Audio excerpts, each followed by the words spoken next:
Welcome to the week 4 go-to session. This is the final go-to session of the month. The good news is this should probably be a pretty short session because I only have a few comments to make, and then I want to get into the specific details about how to set up a blog. If you haven't taken a sneak peek at some of the materials that are due this week, this is what we're building toward. You're not just writing your essay, but you're ultimately going to post it to a blog that you've created. So why don't we talk a little bit about blogs first? Oh, before we do that, let me just say I've poked my head into where are we? This week's discussion board, right? Peer review.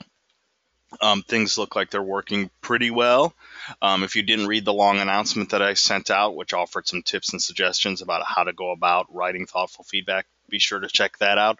I did also point out that on the assignment sheet, which is this thing here, okay, if you're truly confused about what to write to another person, on the second page, the frequently asked questions page, you get these thought questions you can use. For example, has the writer started their essay with an effective hook? What text is the writer responding to, and what's his or her claim about that text? Okay, and so on. So if you're truly feeling lost, you can use these questions. I think they're good to use anyway. Some people just intuitively know how to give feedback or know how to spot things in writing. I also mentioned that you could think about the ways, for example, that I respond to your writing. Not that you're trying to imitate me, but if you need some sort of sense of what's the sorts of things that we focus on, you could think about that as well. But yeah, you have these 6 questions here to give you focus. And if you answer these 6 questions, it will be pretty impossible not to meet the word requirement, which is 250 words per student, per classmate. Okay, that sounds like a lot, but it's not really. 250 words, if it's in a Microsoft Word document, double spaced, normal size font, is really about 3/4 of a page, maybe a full page. I would say that it's not that difficult to create that much text. Okay, so you have until Thursday to respond to 2 of your classmates. I am purposely going to be quiet in the peer review board, okay, because I really don't have much to say. This is your area to respond to one another and give each other feedback. I've already given you my feedback, okay? I mean, I know that you've submitted a more recent revision with research added, so I might poke my head in a little bit and make a comment or two. But the big thing is I don't want to disturb the sort of peer review process that goes on. I know that you've put up a more recent version with research added, but I mean, in some ways you got a lot of feedback from me already, so it's time for me to sort of be a little bit quiet and let you guys do your thing. Okay, let me get back on board. Whoops. Let's talk about creating your blog, okay? First of all, why blog? Because right now I can hear probably about half of you thinking, why can't I just hand in this paper again? I just want to upload it in Microsoft Word. Why do I have to create a blog? What is it, 2002? Who writes blogs anymore? It's all about 140 characters, man. Um, can anybody, again, this is really frustrating because I know that your comments in the chat only go to me, but I can certainly echo them. First of all, is there anybody who does have a web presence? And by web presence, I mean, let's put aside for the moment things like Facebook pages, Twitter accounts, YouTube channels. Not that those things aren't important. I would say they're critically important in 2015. But does anybody have a dedicated web presence, either a website or a blog that they keep? Yes, no, and if you want to share your link with me, I can send it out to everybody in the chat if you want your website published or publicized. Okay, Terrence is saying no. Liv has a website, which I know about because she sent it. She sent me a link a little while. That's it. One person. Or have you had, at least to say, if people had web presences in the past, has anybody tried it out and it didn't stick, right? That's what happened with blogs. You create one, you write a post maybe every week, and then it becomes every other week, and then it becomes once a month, and then eventually you never let it happen again. Well, okay, if people don't have a web presence, can anybody think of reasons why you should blog? Again, who can, and be honest, if you don't really feel blogs are important, go ahead and say so. You're not going to hurt my feelings. You'll have to do it for this class and just suck it up and deal with it. But can anybody think of reasons why blogging still might have some importance?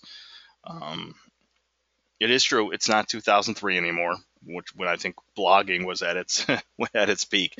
It seemed like everybody and their uncle had a blog, right? And usually it was pretty similar to what Facebook fulfills now. A lot of unfocused blogs, lots of people. It was little more than a journal entry or a diary entry. Um, Michael says work-related purposes for me. I don't need one for personal use. That's Michael Williams. Michael, what does that mean though? Do you have a blog or a web that you keep for work purposes? Or are you describing something else? Catherine says it will keep you writing frequently. Okay, I like that answer. She also says it helps practice your writing skills. Yeah, I mean, here's the thing about writing. I think I mentioned this earlier in the month, but writing is not a born skill. Okay, people aren't born into this world writers, and other people just have to say, "Oh, I quit. I give up. Writing isn't for me." Um, okay, the more you do it, the better you get at it. So yeah, blogging can keep those muscles sort of sharp. Michael's saying yes, he did it for work. Liv already said she has a professional website up. Okay, some other things to think about why blogging. Think about what we said way back in week one during that very first go-to session. That right now there's a conversation that's happening with within your industry, even though you might not have felt the desire to go create a presence online, a dedicated presence, either in the form of a website or a blog. I mean, think of what we've been doing this month. Okay, here's a list of the texts we've been working on. Now, some of these are obviously primary texts, like a music video here. But in particular, the articles, like this gaming article by Eric Zimmerman. There's a sports article about the New England Patriots controversy. There was a business article. Okay, these articles in some ways are kind of like web presences. For example, the video game article. Brad says I've worked with some SB Nation blogs and Uprocks. Okay, cool. I check out SB Nation all the time, particularly for a lot of the baseball articles. So I'm kind of a regular reader, and there's some terrific writers associated with that site. So yeah, sports is a huge one, right? I mean, there are bloggers. In some ways, bloggers have become the sort of new journalism in sports. Not all of them get a lot of credit, but some actually have gained a lot of visibility. Anyway, so here's an opinion piece by Eric Zimmerman. I show this one because so many of you wrote about it, where he weighs in on video games and art. I mean, think about that. This is essentially someone sort of sharing his opinion, but it's a professional opinion, okay? He's having a pretty high-level discussion, a pretty intelligent discussion on an issue that appeals to him, okay? And I'm going to try not to speak and scroll at the same time because for some reason I cut out. But you can see, look, 163 comments. Okay, that's pretty good. That means a lot of people read this and responded to it. So if you think back to what we talked about in week one, I mean, right now there is a discussion going on within your industry. People are writing about games or music or film or sports marketing or sports in general. Okay, there's a lot of stuff that's going on, and the awesome thing is that, like Facebook, I understand its appeal. I understand the appeal of Twitter. Those are designed more for quick information, right? You need to spread an event that's coming up. You need to spread info about something that's about to be released. And there's definitely importance in terms of short messages that need to get out quickly and efficiently. But sometimes you do need the space to phrase things with a bit more time and care. And blogging can do that.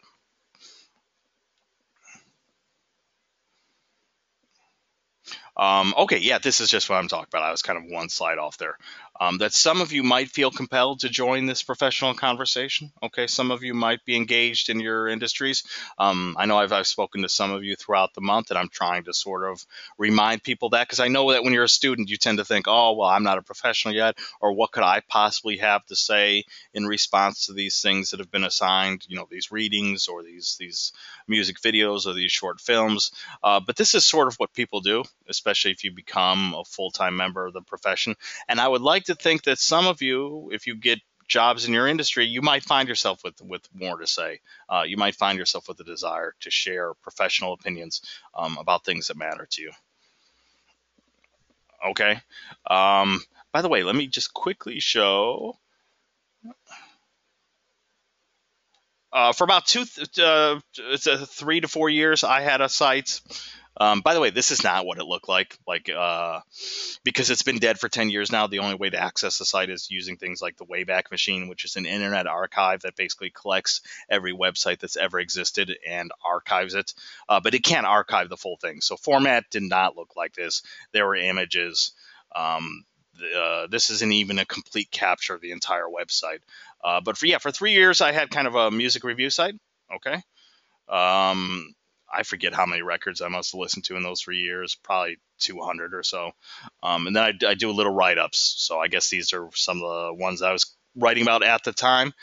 And this was 2003 to 2006 or so. So this was sort of the height of blogging. And you realize real quickly how depressing it is because some people have become famous. Perez Hilton or what, right? He started out as just someone doing it for fun, and it turned into like big business. I think at my maximum, I think I got maybe 100 to 300 visitors per week. That was about it.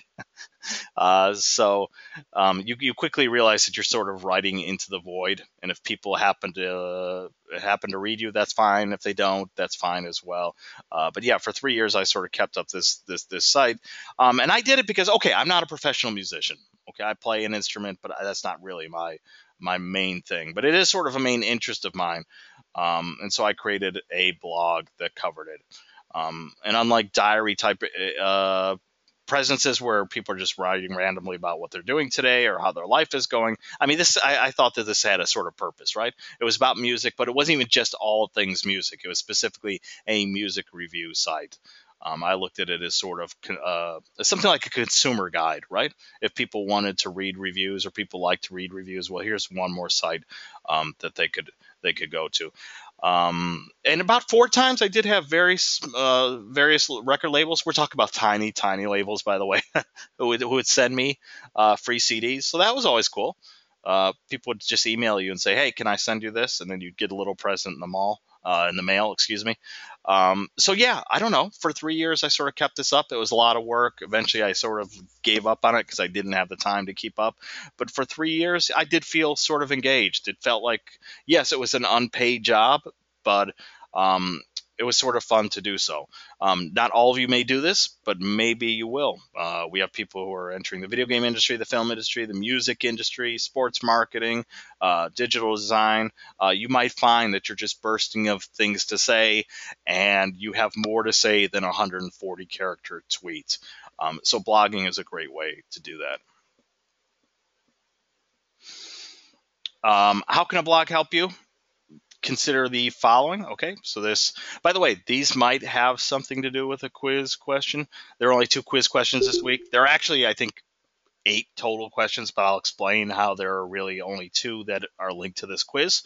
But here are some things to consider about how a blog can help you. Specifically for the class that we're working on. I mean, this hopefully has taught you how to read closely and critically. I said way back in week 1 that this isn't the type of English class where you're going to be analyzing Shakespeare or reading poems, okay? It's just about reading something that exists out there in the world and having a formulated response to it. I know that for some people that's felt pretty natural. For others, it's been a bit of a journey this month, but I hope that everybody's sort of mental muscles feel stronger for having gone through it. Because again, this is what lots of people do, and they do it. Don't just do it for class, okay? It's a normal thing to sort of read an article maybe about the film industry or about gaming, and to have opinions about that, have some sort of reaction. Okay, this is what I don't know, millions of adults do every single day. So this class, even though some of you maybe resisted and thought, "Why am I doing this? I don't care about these articles. I don't care about." I mean, this is what people do. Okay, especially professionals within the industry. Think of the people you admire in your industry. Are they really silent on these issues? Do they never weigh in? Do they never sometimes write guest editorials or put their thoughts online? So you've been kind of doing the same thing this month.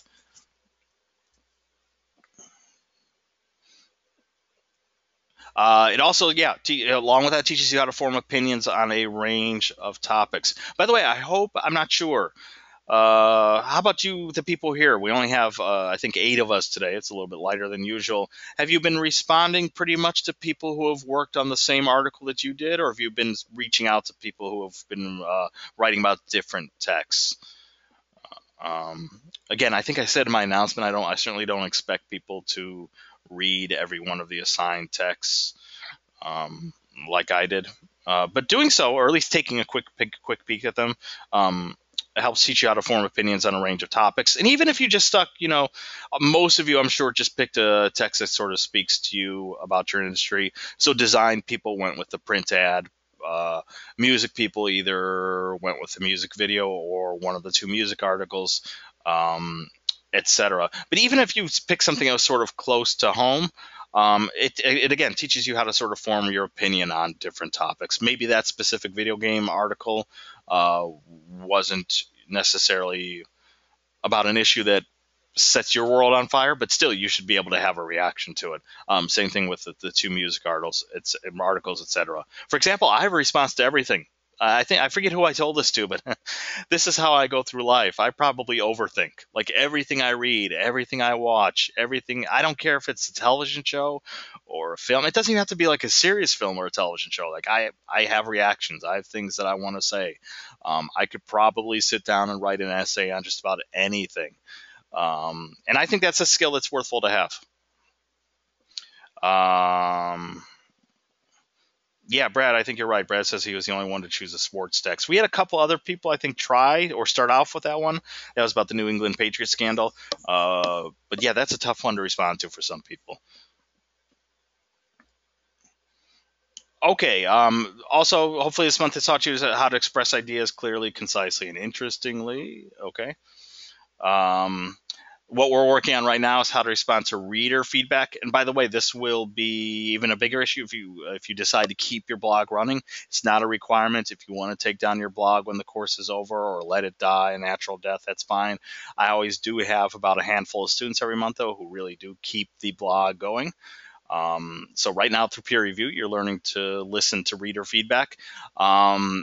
And you'll do it if you work online. For the people who have had an online presence, have you ever had people respond to what you've written? Okay, and actually, even if you don't have a dedicated presence, right? Most of you are used to this.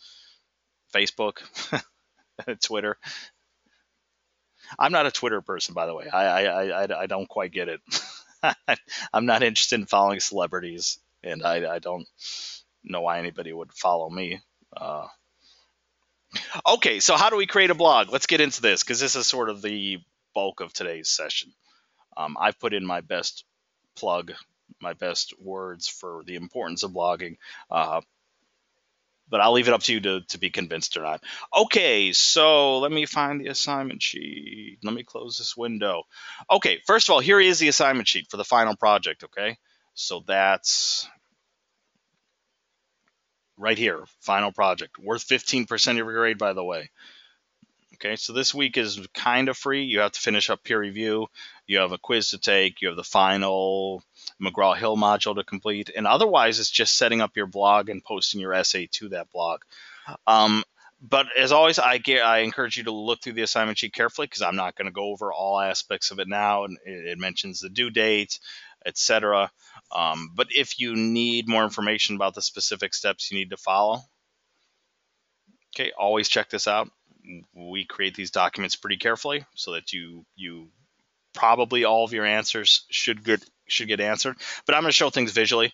Okay, so I have this. Not really a blog, but it is something I created using WordPress. Okay, I'm going to go ahead and type that into the chat box. WordPress.com. I prefer that everybody use WordPress because it's the tool I'm going to show how to use right now. This way there's some sort of consistency, so everybody's blog is sort of being generated by the same blog creation tool. If you already have a web presence or you already have an upload a functioning blog that you'd like to work with, that's okay. I think your biggest challenge is, can your essay that you've written for this class fit comfortably within that world? Because this is not about just throwing together a blog in 2 seconds and throwing your essay in there. Okay, I do want, and I'm going to show in just a second how to do that. I do want some attention given to, picking a theme, picking a visual design for the blog, coming up with a title, coming up with a tagline, etc. Okay, so here's something I created using WordPress, and I have to admit, if I were a more ambitious instructor, I would have created something that more closely matches what you're going to do in this class. I mean, I do have examples from past students. So here's a blog from a past student called Excellence in Music Production. There's his tagline, by the way: tips, tricks, and advice for music producers. Okay, so the tagline is sort of that sort of subtitle. Usually it's kind of either a catchy subtitle or it can be more straightforward, but it just sort of gives more information. Okay, so this was something that was created for this class, and this student, you can tell, has kept it going. Okay, I forget when he wasn't in my class, he was in someone else's class, but I think this was over a year ago, and you can see he's still pretty much up to date. He might not have posted since June 9th, but it's still up and living. Okay. And you can see there's people responding. Okay. There's a podcast about Rick Rubin. There's a post about Robert Moog, who created the Moog synthesizer. Here's a post about the legendary German electronic group Kraftwerk. Okay, so he's keeping this going. So you don't have to keep your blog going, but I hope that maybe for some of you get excited and do keep your blog alive if you find it something interesting or something you want to keep updating. Here's another one. This is more stripped down. Okay, so again, a music blog with a more straightforward tagline, composition, arrangement, and production. Okay, but I created something using WordPress too, and it's just an online teaching portfolio. It's actually a job requirement. I had to do it here at Full Sail. So mine's set up a little bit differently. I have separate pages dedicated to, my resume. Okay, a teaching statement, etc. But it's actually not the look of the blog, because technically I'm kind of using blog software to create a web presence more than truly blogging. I'm not updating this. But why I'm using this is because I'm going to show you sort of the toolbox. Okay, because inside this is sort of what you see. Nobody sees this except you. This is how I control what's shown here and what it looks like. Okay, so as soon as you go to WordPress, so I'm going to go there real quickly. Let's see, WordPress.com. Oh, actually, I'm already logged in. But you'll have to set up an account. Okay, you'll have to use an email address. It will walk you through the steps, like what you want to title your blog. So think about that, because once you stick with it, if you come up with a lousy title, you sort of... you can change it later, but it's better to get it right the first time through. You'll create your tagline. Eventually, you'll get through the opening steps, and you'll be into your blog. And here you can customize things. For example, my look is pretty basic because I didn't spend much time. I just picked a really simple theme and stuck with it. But if I wanted to change it, I could just go within here and do so. And for all of you, since you're creating blogs that are associated with your fields, I would choose a theme that's most appropriate, okay? By the way, these ones that cost money, don't get them. Yeah, they look awesome, but you should not... Okay, Liz says I'm breaking up right now. That's probably because I'm scrolling too much, or pages are loading, so I'll try to wait in between that. I was saying that, some of these ones that look really cool, be careful. They have a price tag. Don't purchase anything. Okay, pick one of the free ones. There are a lot of nice free ones that are available. Okay, if you're into film or photography, you might choose one that's more image-based. Okay, here's one that's free. And you can always click on demo.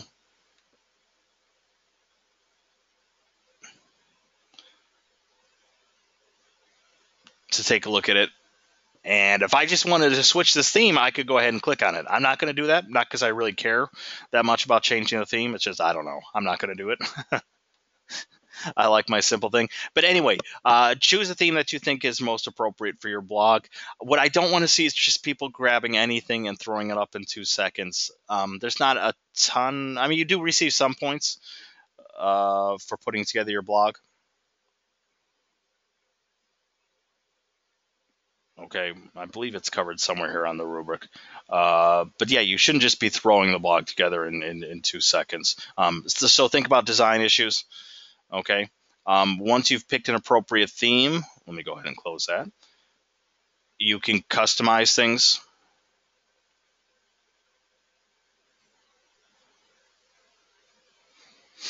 Okay, so again, here's an opportunity if I want to change my theme, which is right now Misty Lake, I can change it. I could have changed it right back there on the previous menu, but I could change it here again. If I need to change my title and tagline, which right now is just my name and the tagline is Online Teaching Portfolio, I could. So if I wanted to call it Rockin' RPG World, uh, everything role playing, okay, I could do that. And look, it shows me what that looks like as the changes are made.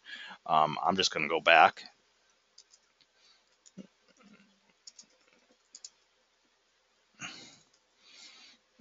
Okay. But there you can always change the title and tagline if you need to.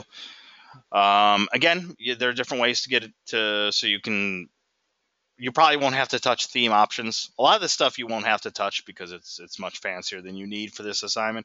You can change color and background. Widgets, you all know what widgets are, right? You can add elements to your blog.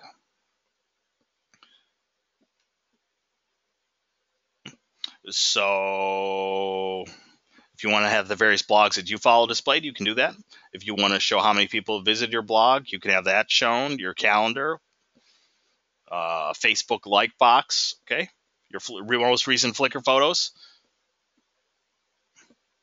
What? Oh, Catherine's telling me my tagline is misspelled. Okay, I won't say that. Terrence asks, so if I already made a WordPress account, can I use that one? Yes, if it's Terrence, you're working in video games. So one question I would have is your current WordPress blog sort of video game related? If so, then I don't think I really have a problem with that. If it's completely disconnected, I don't know. That could be a challenge. What's mistitled about my tagline? There's nothing misspelled. See, looks fine to me. Okay, Terrence is saying yes, it is. Then yeah, that's fine. You can adapt your material to your existing WordPress account or another website. What I don't want is like you have I don't know, a website devoted to accounting, and suddenly you're posting a blog about about hip hop music. Like that would feel weird. Okay, I would say just create a new WordPress blog for this assignment. Okay, so if you go into customization, you can change a lot of things here.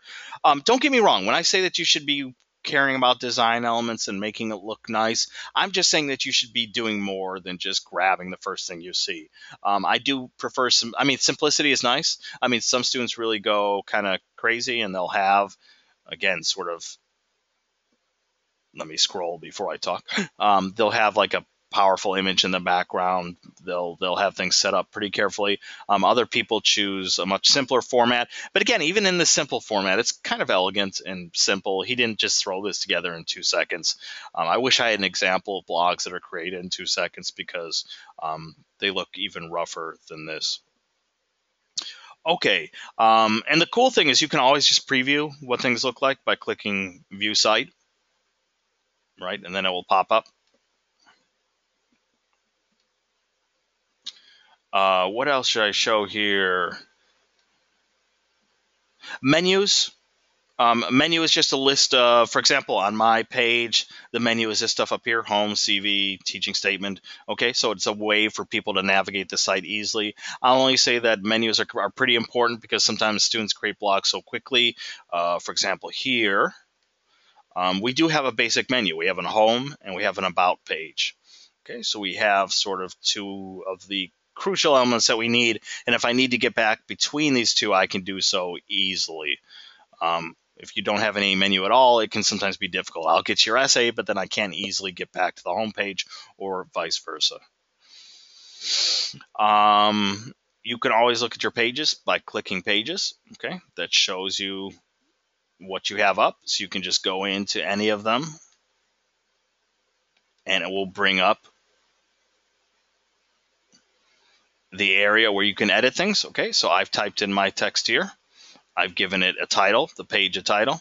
If I wanted to add other elements, I could insert links. I could drop in an image.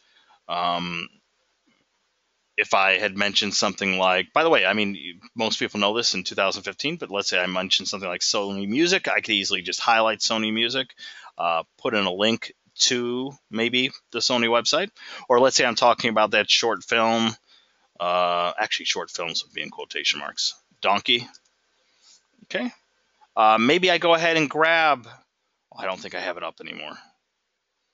Okay, but that list of texts that we've been working on this month, like maybe I could highlight Donkey and put in that link. It's not a requirement, but for students who want to show off, if you're going to respond, for example, Eric Zimmerman's thoughts about video games or the Singapore crisis relief ad. I mean, if you want to show off and highlight some of your text so people can get there directly, yeah, go ahead and do that. Have fun with it. The more interactive your web presence or blog is, the better. Okay. I'm not going to save this, so I'm going to get off of here. But basically, most of you will probably just have, to begin with, 2 pages, okay? You'll have an about page, and then you'll have your first blog post. Okay, so you can just real quickly add a page, call it about. And by the way, this is on the assignment sheet. You have to create an about page, okay? And you even have a link here that you can copy and look at of a good example of an about page. Where is it in this thing where it tells you what to put? Oh, here it is. Okay. So write a professional about page for your blog. Include 2 paragraphs. One paragraph will explain what your blog is about. The second paragraph will be about you. You can handle it in either order. If you want to talk about yourself first, that's fine. So where was I? Okay, so your about page might say something like, my name is David Sussman, and I have been listening to music for over 35 years. Okay, blah, blah, blah. That might be about me. And then I would have, okay, I'm just going to, so figure that a paragraph is around 5 to 7 sentences. Could be more. Okay, but a paragraph. So 5 to 7 sentences about you. And then 5 to 7 sentences about your blog. Okay, so I don't know. I'll just use my old blog title. Unpaid rock critic. Can't spell.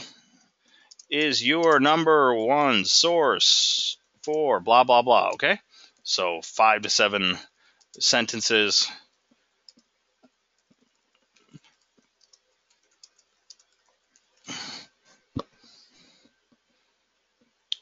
Okay, so 5 to 7 sentences about you, 5 to 7 sentences that introduce your blog and what it's about. If you want to flip this and start with introducing your blog and then say, you'll choose, okay? What's more natural, to start talking about you and introducing yourself, or to first introduce your blog and then you define yourself? I don't care, but there should be 2 paragraphs and it should be on an about page, okay?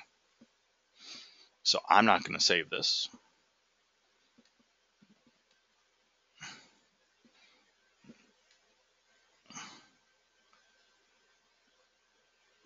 Bear with me. Okay, this is actually, if things get confusing, because I know right now some people are thinking, he's talked about menus, he's talked about adding an about page, he's talked about customization, he's talked about images. I don't know what he's talked about. This is all confusing. I'm telling you, it's much easier than you think. As a matter of fact, most of you are probably more comfortable with these tools than I am. I think I'm okay, and I used to think I was pretty good, but as time goes by, I'm finding out that most people are getting better than I am. Like, I have a daughter who's 11 years old who has to teach me things because I'm not familiar with things. Like, I hold my phone and I'm checking Instagram and I don't understand how to refresh, and she's the one who had to show me just swipe down. Like, every idiot in the world knows that except me, because I'm still learning. So if I can create an essential blog, so can you. It's mostly a matter of just sort of clicking around. This is actually the old view of the administration features. Some people just like this old format. You have all the same tools. Okay, so appearance, themes, customization, but WordPress is going toward this new look.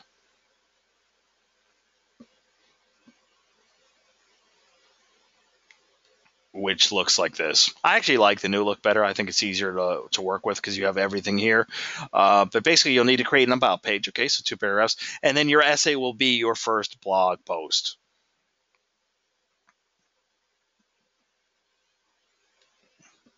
Okay, so you'll click on blog post, add, and then here you have some more tools that you could choose, like publish immediately. If you want to create a tag for it or a category, if you want to add an image, okay, other tools. So mostly it's really about clicking around. I think most of you can do this. If you do have specific questions, you can always get in touch with me and ask, and I can probably help you out. But for the most part, it's really just, and here's the thing too, like anytime you go through one of these steps, like let's say you want to add your blog post, okay, you can always just click on preview. Oh, you haven't written anything yet, blah, blah, blah. Right, and click on preview. And it will open things up and show you what it looks like. Okay, so you can always make changes, take a look at it. You can add an image, see what that looks like, try out different titles. Okay, so it really is sort of about clicking around and using common sense. Do most of you feel like you can do this? You can create something that at least looks like this. You have a home page. Liv says yes. Terrence says yes. Okay, I'm getting the feeling like I'm forcing it to go on, and I don't want to do that if most people are comfortable. Michael says yes. Okay, good. Let's move on then. I always get worried because there are always like a handful of students who feel absolutely lost. And if you're one of those people, just like send me a note. Okay, I can probably help you with whatever is confusing you. But most people. Oh, one thing I wanted to add: if you do add an image, make sure that you're using your own images. Okay, like this person, he has a picture of studio monitors here. They look like rocket monitors, but I'm not sure. Anyway, like I can just kind of tell that he's taking this photo by himself. So you should be taking images that are either images that you've shot or that are allowable. By allowable, I mean that they come from like a Creative Commons source. Okay, you should have learned about that in DGL or the AP images section. We're not just going to Google and finding whatever image we like and throwing it into our blog. So we do have to respect copyright issues. Ironically, copyrights here. Brad says, are stock photos all okay? It depends on what you mean by stock photo. For example, one site that I recommend is compfight.com. It's a Flickr search tool. So let's say, okay, my blog is associated with education. So let's say I want to look for an image of a classroom. We do have everything above the dotted line here is actually a plug for another site where you can purchase stock photos. So when I hear the word stock photo, I think more of images that you purchase, and then when you purchase them, you have rights to do with those images what you wish. Anything below the dotted line, which I recommend, are basically images you can use for free. Okay. To the left here, you have to make sure that either Creative Commons or commercial are selected, not any license. Okay, because if you select any license, you might get copywritten results. But then, yeah, I can choose an image.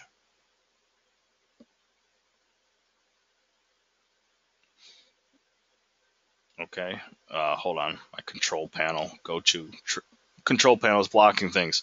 As you can see, this is called some rights reserved. That means I can use it. I have to give credit, but I can go ahead and use the photo. I can choose my size to download. I can copy and paste in HTML to give credit for that photo. So that's fine. Liv asks, can I add pictures from the ad? Yeah, in your case, because they're already available online and you're working with the Crisis Singapore ad, right? That already has a web presence. So I think, yeah, that would be fine. It's a weird thing. Blogs are sort of, I mean, in the world of Facebook, and I have a lecture on this that I give because I sometimes teach DGL, that we live in a very real world where I know that not everything that's being shared out there is allowable, right? People are posting Facebook pictures that they truly don't own. YouTube is filled with copyrighted content. It's just filled with it. Every person who puts up like their favorite song set to, I don't know, images that they've used. Probably the images aren't theirs either. Like none of that's really allowable, but it's up to the copyright holder to sort of enforce it. So I know we're in a real weird sort of moment, but Full Sail is very, very serious about these sorts of things. Um, so I'm going to teach you the right way. Like, you shouldn't be grabbing images just by, you know what I'm talking about, right? You go to Google, you put something like Taylor Swift.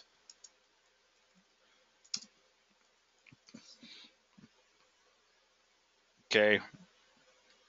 Right. You get all these images and you just go, ooh, let me grab this one. Let me grab that one. Let me grab that one. Okay. You shouldn't be doing that. I know other people do. And your blog is outside of the Full Sail universe, so you're not going to get in trouble necessarily for me, but I'm going to try to sort of indicate what you should be doing. Um, by the way, did I give my speech already about how I love Taylor Swift? I can't remember which class I give it to. I think it was this class. Tara says yes. It was this. Okay, let's get to quiz questions. Okay, nobody wants to hear my thoughts. Quiz question number 1. What is the best answer for why we are working on blogs this month? Okay, so you're going to see, I think, 4 options in the quizzing. Choose the best one. 3 of them will seem not entirely ridiculous, but the best answer should be pretty obvious. I'll give you a second to write this down.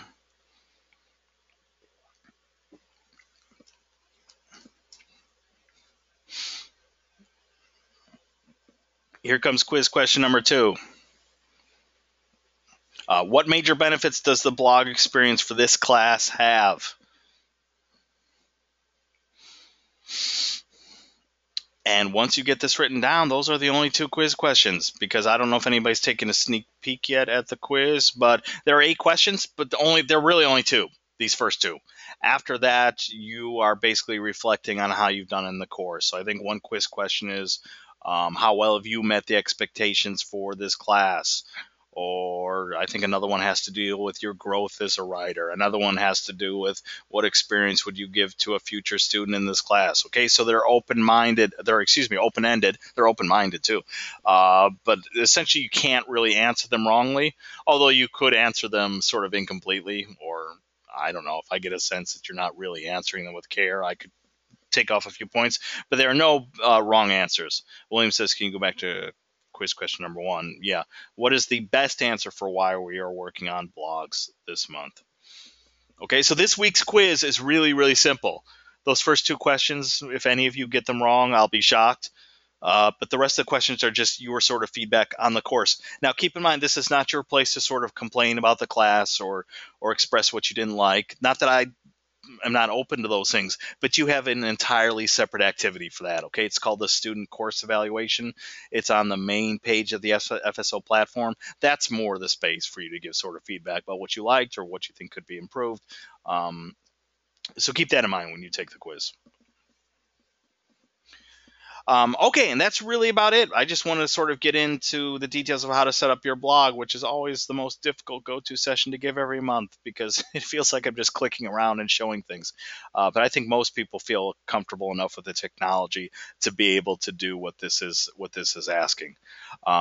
So if you're comfortable with the information we've gone over, you're free to go enjoy the rest of your evening. Thanks so much for attending. I'm going to hang out for a little bit and answer questions.